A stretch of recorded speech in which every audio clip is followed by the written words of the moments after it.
చిర్రి బాలరాజు పోలవరం.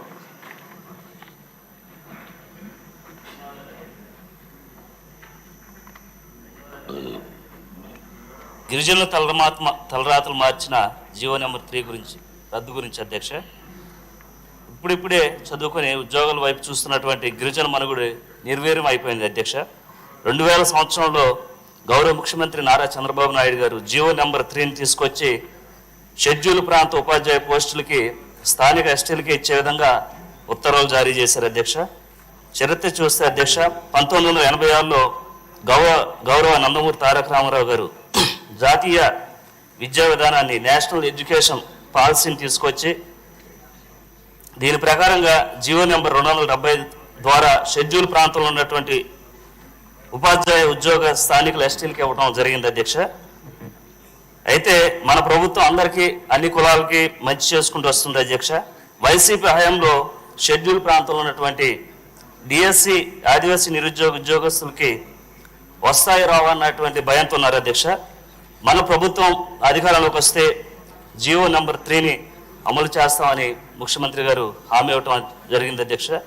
కానీ గత వైసీపీ పాలనలో జీవో నెంబర్ 3 గురించి ఒక ఎమ్మెల్యే కానీ మంత్రులు కానీ అలాగే ముఖ్యమంత్రి కానీ పట్టించుకున్నటువంటి దాఖలాలు లేవు అధ్యక్ష. కానీ కనీసం గిరిజనుల తరపున న్యాయస్థానంలో గత ప్రభుత్వం ఎక్కడ కూడా పోరాడలేదు అధ్యక్ష. బాలరాజు గారు, మీకు ఏం కావాలో సూటిగా చెప్పండి.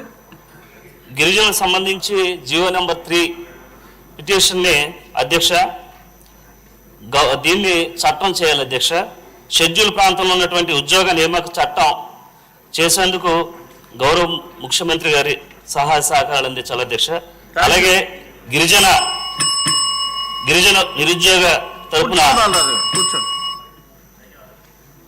జోయాక జగదీశ్వరి గారు, కురుపాం. ధన్యవాదాలు అధ్యక్ష. కురుపాం నియోజకవర్గంలో తోటపల్లి ప్రాజెక్టు ఉంది అధ్యక్ష. అక్కడ ఉన్నటువంటి ఎవరైతే వ్యవసాయానికి సంబంధించి రైతులు ఉన్నారో వాళ్ళందరూ కూడా ఇబ్బంది పడుతున్నారు అధ్యక్ష. ఎందుకంటే తోటపల్లి అదనపు ఆయకట్టు లిఫ్ట్ ఇరిగేషన్ సంబంధించి జీవో నెంబర్ 164 25/2/2019లో మనకి జీవో ఇవ్వడం జరిగింది అధ్యక్ష.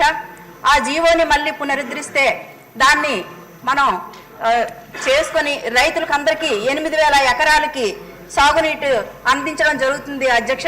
కాబట్టి మరి అలాగే గుమ్మిడిగడ్డ వట్టిగడ్డను కూడా అనుసంధానం చేస్తే గిరిజనులు తర్వాత గిరిజనేతరులు కూడా అక్కడ రైతులు చాలా సంతోషంగా ఉంటారు అధ్యక్ష.